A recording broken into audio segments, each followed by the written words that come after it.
Hi everyone, আজি যিটো cake বনাই আছো হেতু ফুললি কাস্টমাইজ হয় আৰু লগতে সাৰপ্ৰাইজ কেক হয়। এই কেকটো অৰ্ডাৰ কৰিছিলে একগৰাকী গাৰ্লফ্ৰেণ্ডে নিজৰ বয়ফ্ৰেণ্ডৰ কাৰণে বাৰ্থডে কেক হিচাপে আৰু এটো হোম ডেলিভাৰী দিবলৈ কৈছিলে।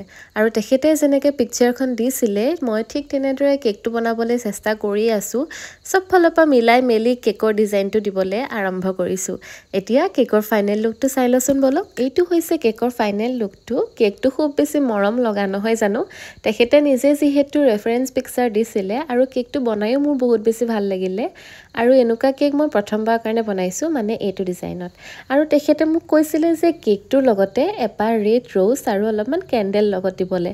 আৰু সেইটো কাৰণে কেকটো লৈ মেলি মই ওলাই গলো আৰু ফাৰ্ষ্টে সোমালো ফ্লাৱাৰ্ছৰ দোকানত আৰু তাৰ পৰা মই ললো এপাহ গোলাপ ফুল আৰু সেইটো মই কেকৰ বক্সৰ ওপৰতে ধুনীয়াকৈ দি দিলো আৰু নেক্সট গলো মই কেকৰ দোকানত আৰু তাৰ পৰাই মই কেন্ডেল লৈ ললো।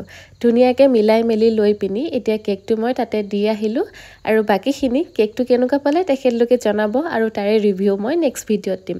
বাকি আজিলৈ আহিছো আগতে নতুন ভিডিঅ'ক আপোনালোকক পুনৰবাৰ লগ পাম। আজিলৈ বাই বাই।